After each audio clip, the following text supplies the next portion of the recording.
everybody, Steve Politi from NJ Advanced Media. I'm here live at High Point Solution Stadium, another edition of the Rebuilding Rutgers podcast after a 35-14 loss to Michigan. I'm joined as always by Keith Sargent, Ryan DeLevy, our two crusty. You guys look really rough around the edges today. I hate to say it. Glad this is not a video podcast. Beat writers, the finest beat writers in the world for Rutgers Scarlet. Oh, that's nice. Yes, I'll say that, even though you do look a little rough around the edges. Let's talk about this Michigan game. It's listening to Chris Ash today at his weekly press conference, and I had to laugh because I really thought that it sounded like his thoughts on the game have sort of evolved like mine did. I was, after the game, you're like, hey, they hung tough against Michigan. Today, he seemed like he was a little bit more, disappointed by some of the things that happened. I got the sense that he watched the game film and saw a team that really didn't play well. And if they had played well, who knows? Yeah. I think there's probably a little bit of like a hangover effect too there. I don't know if that's the right term, but just I think he's hyper aware that the last time he patted his guys on the back for playing well against Washington earlier this season, Eastern Michigan happened. And I think for the rest of Chris Ash's tenure here, 2 years, 8 years, 45 years, he is never going to accept, congratulations for a defeat again, because that's still, I know for a fact that Eastern Michigan loss sticks with him all this time. Like, you can say anything you want about not looking backwards, looking forward. I know it sticks with him. So I think that is probably a little bit of it too. Let's hammer home that I'm disappointed because we lost. I think that probably sticks with him a little bit too. And I think clearly the players got the message too, because reading the stories, after the game, no moral victories. I mean, it's a cliche. I think, sports writers like to bandy about the moral victory, but the players, they clearly all got the message from the locker room. I think that was probably the tenor of the post game. No moral victories. I mean, you could look at it. Yeah, they covered a lot closer than it was a year ago. But to a man, I mean, the Rutgers football players, they weren't satisfied. Right, and you got that sense.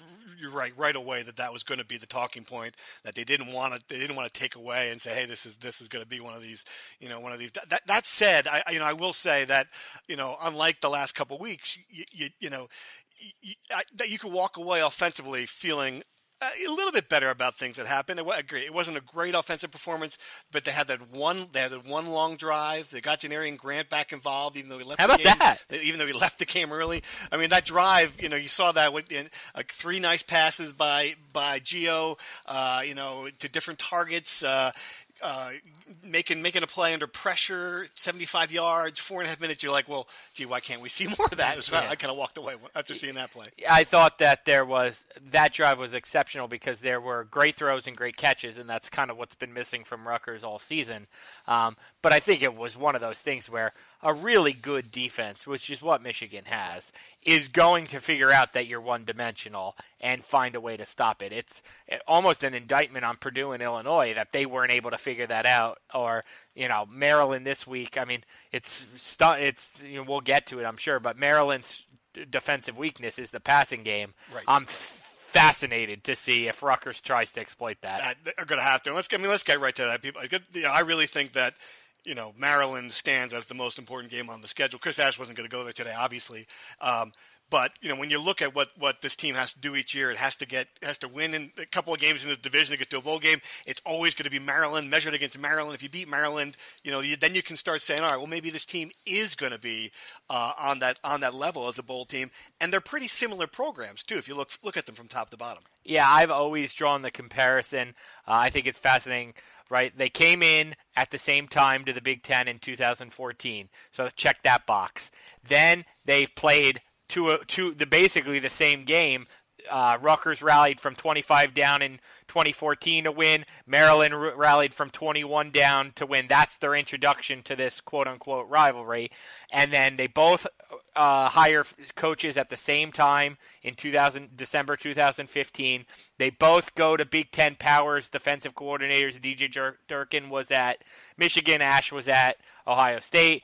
Both took over teams in turmoil. Ash's situation was obviously worse, but Maryland had quit on Randy Edsall that previous season. So, and then they both tried to do it with recruiting in state. I mean, to me, it's they will always be a tail of the tape between these two programs, and certainly Maryland got to a bowl last year. Rutgers still trying to get there. Maryland's very inconsistent, though. If you look at the two athletic programs in general, though, Maryland and Rutgers, I mean, Maryland has won a ton of Big Ten championships, and I guess the biggest reason is because they had a head start on Rutgers across the board. They had a lot of ACC money, all their programs, a lot of their soccer and baseball, and a lot of their programs were already established, with the exception of maybe wrestling. Rutgers is ahead of them in wrestling. But football, Rutgers has been competitive against Maryland. They beat them, obviously, in 2014. 2015 was back and forth, and then last year Maryland got the best of them. But, football has been a different story, and that's probably because, the two football programs are probably on similar ground when they first arrived in the Big Ten.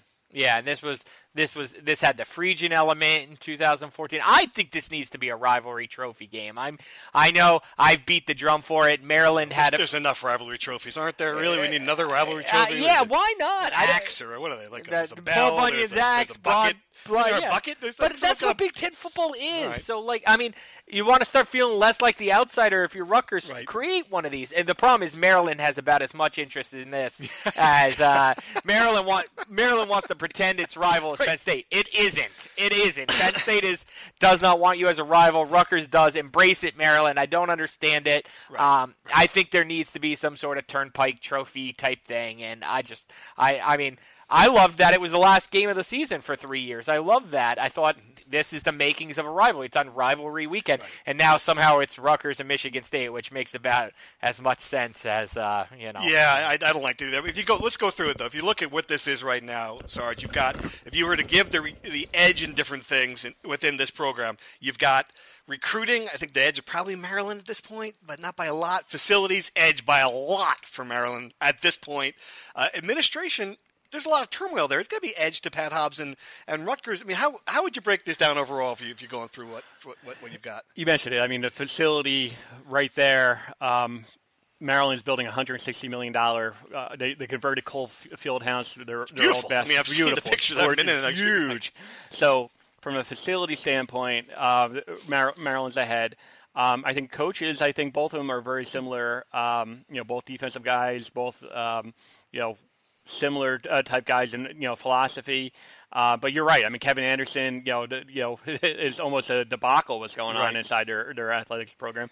Difference again, Maryland was on a little bit better ground when they arrived. Plus, they have a mega donor, in Under Armour. That is the significant edge. That is that pays a lot of bills. I love you, Ron Garudi, and this is my first shout out to the Garudis. If you have $1 billion and you find underwear Under Armour company, you've got a much better chance to fund a lot of things. That's the biggest difference, and but for the most part, again, I mean, their football programs are similar. A year ago at this time, we're looking at Maryland went to a bowl game against a really soft schedule, and then even after week 1, they beat Texas, and you're like, oh my goodness, this team. But we've said it all the time.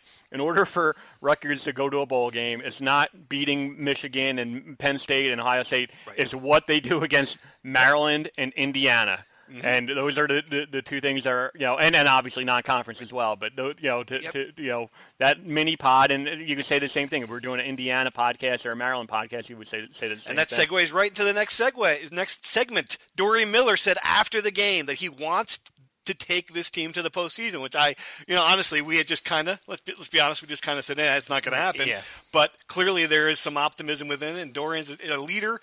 He wants to go out. The seniors want to go out with a bowl game. Rutgers is 3-5, 4 games left. It's certainly mathematically possible.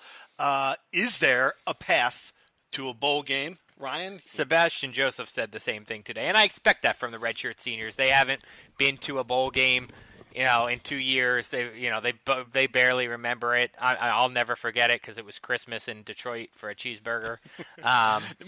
Incidentally, because we're always telling inside baseball stories. The Burger King story? Yeah, we got to tell that story while we're on it because you've known me for a long time. We were colleagues for a long time.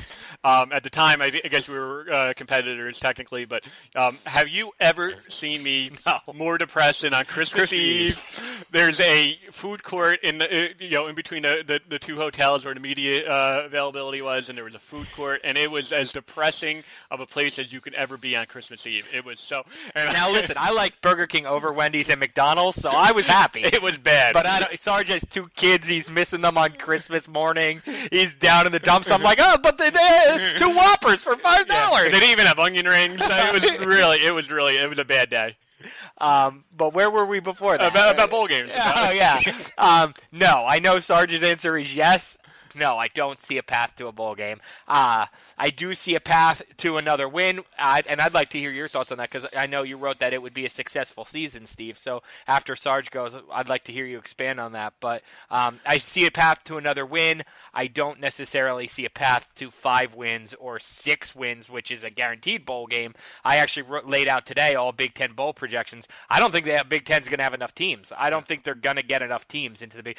There's 3, 3, and 5 teams, including Rutgers, and 3, 4, and 4 teams, and they all have at least 1 or 2 more definite losses on their schedule. I think the Big Ten's going to be short. So I guess maybe, Sarge, do you think they're getting in at 5 and 7? Is that your path? Well, that's exactly it. I mean, and people, we're going to have plenty of time to decipher, just all the possibilities at 5 and 7, what it takes. I mean, basically it's APR, and Rutgers for the longest time had a great APR, always had a top 10, as high as 3 in the country.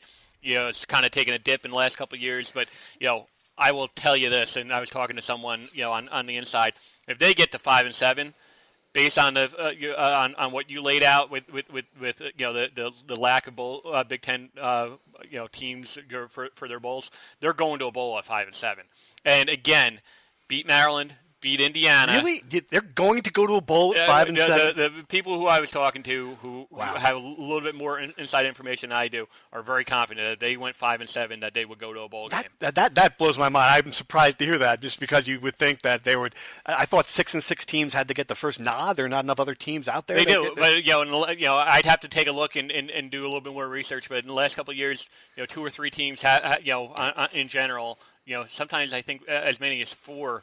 2 years ago at 5 and 7. So, again, maybe it's, optimism, but I the person who I talked to today said that 5 and 7 Rutgers would probably go. That's a lot of bowls. That's and too again, many bowls. Wow. Yeah, no, there's no question. That's a topic for another podcast probably. But, again, beat Maryland, beat Indiana. Both of those games are winnable, I would think. Well, it's only 2 point spread, and Ryan alluded to it. But I wrote that I thought if they did win against Maryland, it does make the season a success in my mind. I wanted to see 2 things from Rutgers this year. I wanted to see the elimination of the blowouts. We got to the point where no more 78-0, so 78-0 becomes 35-14. And while look, Ohio State's really good. You get blown out there. It's going to happen once in a while. It happens to everybody. Probably going to get blown out by Penn State. Well, yeah, and they're very good too. Yeah. All right, so we're not eliminating them, but have fewer of them. Cutting back the blow. I don't expect them to lose 49-0 to Michigan State, right? For example, correct. Get better in that way, and then double your win total. If you get to 4 wins, if you get to 4 wins and they won 3 Big Ten games, well, then you can say, all right, well, yeah, we definitely took a step up from last season. I don't think anybody expected a bowl when it began, so I don't think anybody should really be disappointed if they don't get a bowl when it ends. That was the point I wanted to make. Yeah. I do love the idea. Sarge is confident they're going to a bowl at 5 and 7.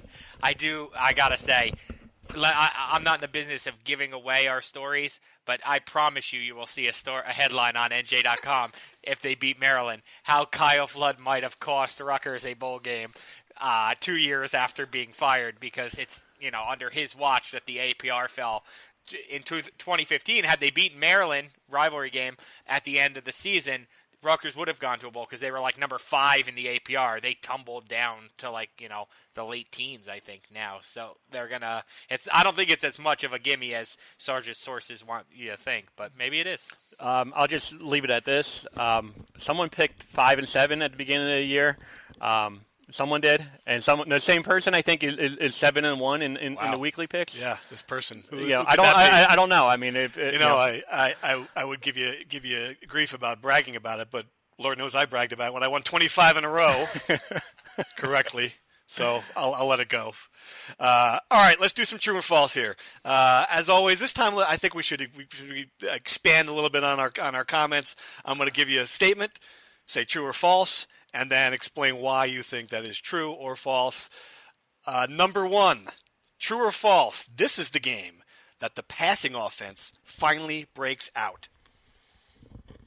True.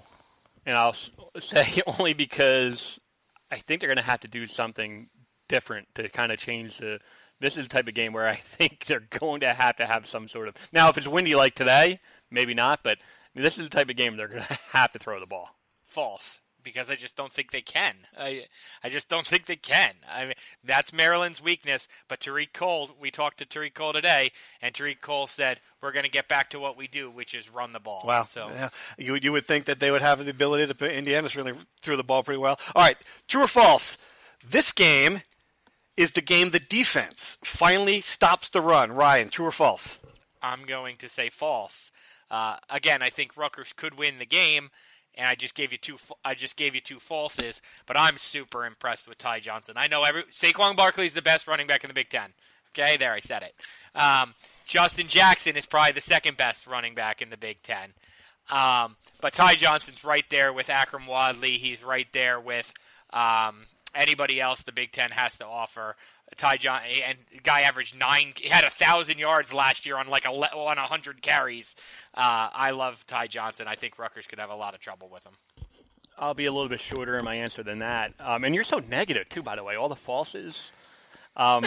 But I will say false. I agree with you that I think Ty Johnson's a different animal, and I think you might have even asked Trevor Morris today about the difference between Michigan and these lumbering look like they're running in mud type running backs with no breakaway speed, and Ty Johnson just averaging 7 yards per. He's a home run hitter, is what he is. So, all right, so both of you think I'm gonna say false on that one after what we've seen. I can understand that. All right, true or false? This is the game because of the venue shift that attendance finally bottoms out. It's true or false? I don't think it's going to be good. I'd have to look at what else is there to do on the first Saturday in November, in New Jersey. I mean, if we get good weather, is that going to play a factor? But because as Ryan has always says, if it's 65 degrees, then it's too nice. But if it's 63 degrees, then it's too cold. Yeah. So no, I think it's. We know for a fact that the attendance was terrible for the Yankee when it was going to be at Yankee Stadium. I'm not optimistic that they just had a sudden mad rush to the box office to buy tickets when they moved it. So I'm going to say this is probably the game where it's going to be pretty ugly. So is that true or is that false? I said true. Okay, yeah, I'm going to say true as well. I think we're going to have for everything Sarge just laid out. I think we're going to see a very empty stadium. But I'm excited for the wrestling attendance. I think the wrestling attendance could be pretty good. All right, let's segue right to that. True or false? Rutgers and Maryland should make the wrestling football doubleheader a yearly thing. Half and half.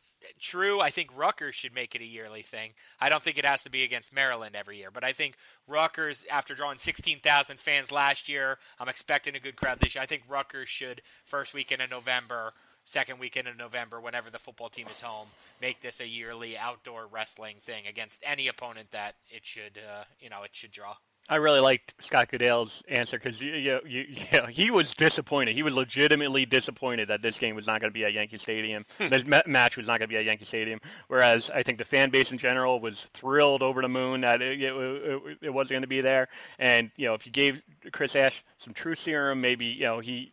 It might have helped recruiting. I think they might have been telling recruits that, this is a big deal. But, for the most part, he'd probably rather be here. But wrestling, they really want to be at Yankee Stadium. I'm going to say true that from, like Ryan said, I think Rutgers should really want to make this a yearly thing. Maryland's wrestling program isn't nearly, the same level. So maybe, next year Maryland won't do it. But I think Rutgers should do it, on a yearly basis. All right, final one. Another wrestling one, true or false? Chris Ash versus Scott Goodale on the wrestling mat. Goodale gets the pin in the first 30 seconds. True or false? I will say true. I mean, I've seen Scott Goodale practice, inside the dungeon that is the barn. He is a madman. I'm going to say true. First 30 seconds, I'm going to say false. Ash is from Iowa. He's definitely got some wrestling background in him. We've seen he can play a conservative style, so I wouldn't be shocked if he circled the mat for a little bit, extended the time, kept the score close, and maybe got pinned in the third period. Wait a minute. I mean, was the question, if Ash was on the mat against one of us, like Politi or you or me? Definitely a takedown within the first 30 seconds. Scott Goodale, maybe not. I like how you said if you gave Chris Ash truth serum for one of your answers, you never have to give Scott Goodale truth serum. He is truth serum. So. It just depends how angry. Sometimes you see Ash on the sidelines. I'd be afraid to go. You go near him, they might just take you down by proxy. All right. Do you have a mean tweet? Do you actually have one in front of you, or we have to spend 6 hours scrolling? All right. While you do that, I'm going to go right. I'll do the fan base that we pissed off this week, because this is not a surprise, as you can imagine, knowing where we came from this week. Here we go. It's a familiar song. We heard it plenty of times. So now I made a point of saying in the last podcast that, if you're going to go to one road trip, you should go to Ann Arbor. It's just a great stadium, great atmosphere, nice people, 100,000 fans, iconic venue somehow. Dunleavy left there pissed. And I got to tell you this, because Sarge, you were there. We're in this press box, and I'll let Dunleavy defend himself. We're in this press box, and we're a little short on time. Clearly, the team wants to leave. They got to get in the bus. They got the governor is on the bus. Mm-hmm. They have to leave Ann Arbor. They got to drive to Detroit to take the charter press home. Clearly, they're in a rush. We got a little lost. A little? Just a little. It's the big house. It's a big house. That's what they call it, the big house. We got just a wee bit lost.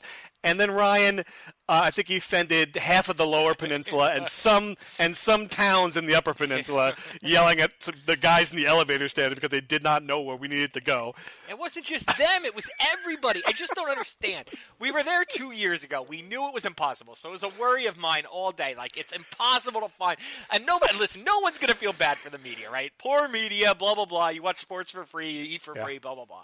But this is so hard to do. I can't even explain to you how hard this is to find this press area in the big house, and you got 110,000 people walking in the opposite direction. Walking right at you, yeah. You have to walk outside the stadium to find it. It was tough. There's no one can tell you. No, all the security guards, all the people, no one knows where it is. I mean, you're getting $55 million a year from the Big Ten. Put up a sign, Michigan. Put up a sign. Put up a signage. You know what? Here's a guy. Pay some intern $10 an hour to escort us down to the area. How hard is that? I'm still stunned that you had a seat in the press box. Now, after this rant, clearly we're going to East Lansing. There's no question about that. All right. Do you have the mean tweet? All right. So, Dunleavy, do the honors with the. All right, with this week's, I could give you some mean tweets about a different column. You could throw some out there. People are not happy about something. I wrote about this incident with referees walking out after an anthem protest, and the tweets are not just mean, they are hateful. But anyway, you've got a mean tweet, though. Yeah, I do. I think this guy sent me this. This might be his second appearance on mean tweets. RU85, W Fried 85. At Roy Dunleavy. So this is a reference to my post-game video. Here's the inside baseball on this. Sarge is our video guy. He runs this podcast from a technical standpoint. When we're on the road, he's always the guy who's like, guys, we have to do our post-game video. I'll shoot it. I'll edit it. I'll post it. It's a miracle that you and I actually physically get to the stadium when Sarge isn't there. It's true. It's true. So on the road, it's just me and you this week for the second time already this season. Last time we forgot to do it. I went down at like 11 o'clock to the courtyard conference room that had just had a pharmaceutical convention in it, and it was a total disaster of plates and cups everywhere. And I was like, all right, I'll shoot it in here. And God forbid anybody listens to my content. They just look at the background and just tear me apart. The lighting is terrible. I mean, it looks like a not to make, but it looks like a hostage video. It's not. So here's the mean tweet from W Fried. At Rye Dunleavy filing his report from the Ann Arbor Motel 6 laundry room. That shirt could use another 10 minutes in the dryer. Hashtag low budget NJ.com. I mean, that is a mean tweet with a picture. Yes, he's right. I was in a laundry room. It was not the Motel 6. It was a nice courtyard. But yes, I don't want to do it in my hotel room because I'm loud and I don't want to wake up the neighbors, and it's like 11 p.m. But I roll out. Here I am. I'm in my pajamas typing away on my in my desk in my Courtyard hotel room, and you know what? I forgot to do this video. Rutgers fans are going to want to hear the analysis. Let me do a reader service, put my shirt back on from 4 hours ago, go down and shoot them a video so they can hear what I have to say.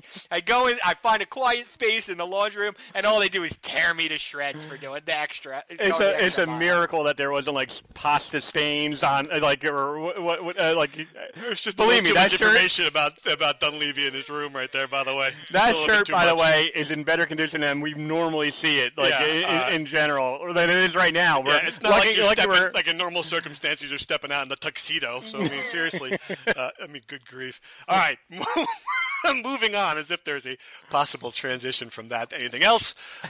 We did get to watch the best Big Ten game of the year. Ohio State, Penn State, classic. Dunleavy and I watched it from a bar at the hotel, and where this guy was such an enormous, unabashed, annoying Penn State fan that the entire bar was cheering for Ohio State. I think most Rutgers fans probably want Ohio State to win too. Two questions for you, Sarge. Number one, what does that game mean, you think, for what the team that makes it to the playoffs? Is Penn State done? And two, did it change your mind on the Heisman thing? Great questions. One, I think Penn State definitely needs help. Ohio State's there's really no scenario unless Ohio State loses. Wisconsin. To Wisconsin. And that'll be the interesting one where kind of like what happened last year. Ohio State, got in, and, Penn State, so that's the only scenario. They're going to need help. It does. I still favor Barkley. I will say this. Last week, I think, or maybe 2 weeks ago, we talked about the best quarterback in the Big Ten. I said Trace McSorley. He was the Big Ten quarterback of the year a year ago. J.T. Barrett is on a different level, especially the last 5 or 6 games. He's been incredible. What it reminded me of, and I said this. No one can see me flexing my muscles right now. Well, you'd have to have some muscles to flex, but. What it reminded me of was Tom Brady in the Super Bowl. Just the way he picked apart Atlanta. It just was. It was like precision. It was. He was incredible. Incredible. My answers would be yes. I still think Penn State can make it to the Final Four. I tweeted yesterday. I know Notre Dame fans will be beside themselves, and every other conference would be beside themselves. But I would sign right now for Alabama, Georgia, Penn State, and Ohio State as my Final Four. Wow, that would make would be a lot of angry people that aren't in the SEC or the Big Ten. It's gonna be tough. But I love that idea. And yes, it changed my Heisman vote. This is not bias against Saquon Barkley, though I'm sure that will be the claim. I had Barkley 2 earlier this year behind Baker Mayfield. I moved him up to 1 for a while. Now I have him 2 behind J.T. Barrett. Barrett was my 3. I moved him up all the way to 1 because that fourth quarter was spectacular. We always talk about Heisman moments, and people said, did Barkley have his against Iowa, or did Barkley have it on the kickoff return? No, the Heisman moment was the fourth quarter for J.T. Barrett, 13 for 13, 170 yards, 3 touchdowns against a Penn State defense. That's a Heisman moment. I don't know how the rest of the way will go, but right now I have Barrett 1. You would put Ohio State in over Oklahoma? I would put Ohio State in over Oklahoma today. Yes, I would. Oklahoma beat them. I know. Yeah, I saw it. Yeah, I would. I mean, Oklahoma has a loss, so not a good loss. No. Iowa State did beat TCU. Yeah, maybe we should put in Iowa State. I put Iowa State at number 11 on my AP ballot, probably higher than everyone else. But, I don't think you can. There's any scenario you can get 2 Big Ten teams in. Yeah, that's a tough sell. Yeah, especially with Notre Dame. I mean, if they the teams that control their fate, there's teams that control their fate right now. They control their destiny. Win out, take care of business. Are Alabama, Georgia, Notre Dame, because even though they don't have a championship game, if they go unbeaten the rest of the way, they have a 1-point loss against Georgia, they're getting in. And then Ohio State. Ohio State, Wisconsin. I guess you have to throw in Wisconsin as well, but those are the teams that control their fate. Not Penn State, not Washington, not even Oklahoma. All these other teams need help. Those are the teams that control their fate. I'll say one last thing to add on the Heisman debate. If you're going to say, if the award is, who is the best player in college football, I think the best player in college football is Saquon Barkley. You can't. One game's not going to talk me out of that from what I've seen all season. All right, do we want to do predictions? I mean, sure. All right, the Rutgers is a 2-point underdog. A little surprise. Were you surprised? I thought it would be like 4 or 5. Yeah, I was thinking. Especially if they beat Indiana, Maryland beat Indiana. I was thinking 3.5-ish before, and then after 5, 6. Yeah, me too. So that's a sign that Vegas has paid attention to the fact that Rutgers is covered. I saw a stat, right? They're like 6-2 against doing the pretty spread. Good against the spread after last year, not so much. Who do you got, Dunleavy? Tell me. Let Sarge go first, because I'm probably going to just pick against Sarge because I need to catch him in the standings. Wow. So that is. I'm glad that everyone hears, just how the sausage is made when it comes to picks. Dunleavy's that, devious. I'm a transparent guy. I'm going to go Rutgers. I just think that, they're going to follow, like you said, they probably need to throw for more than 100 yards. Probably. I would think one of these games. But I'm going to say Rutgers, and I think there's going to be a similar game plan. They're going to have to just, dictate, with the running game and everything. But, yeah, I think, this is a type of game where they can win, home game.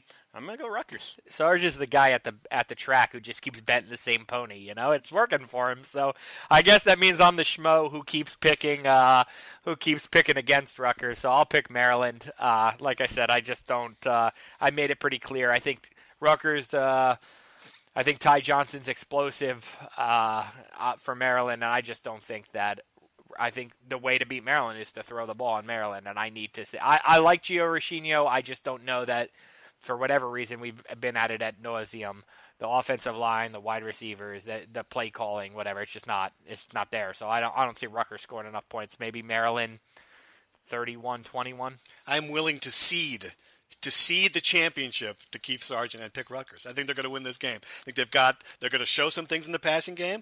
It's going to be a high-scoring game. They're going to break up a couple of big plays. They've made sure that Grant and Blackshear were healthy for this one. I think it's going to be like a 31-30 victory at home that's going to seal what's going to be considered a good season for the Scarlet Knights. I think you just made a great point that we didn't touch on earlier that I want to wrap this up with, which is Chris Ash said after the game, again, transparent Chris Ash said, in an emergency, Blackshear could have played. So I guess they didn't deem being down 35-14 or whatever to be an emergency. Chris Ash very clearly, like you just said, was like, all right, this is going to be tough. He didn't practice all week either. I understand that, but I'm sure they're. Let's make sure he's ready for the game. That absolutely. And I wrote this after the game. I would like to see. We've hammered Rutgers offense, right, for 2 years now. I would like to see what Rutgers offense looks like with a healthy Blackshear and a healthy Grant. Yeah. I was trying to think. Sarge might be able to answer this better than me. When's the last time Rutgers had two guys as fast as those two on the field at the same time? Carew was a great player. I don't know if he was as fast. Tim Brown? I mean, when's the last time they had two guys as fast as Grant and Blackshear on the field at the same time? Tim Brown, Kenny Britt. Kenny Britt never got caught. I mean, he was really fast. And Taekwon Underwood, too. Those three guys were really, really, really fast.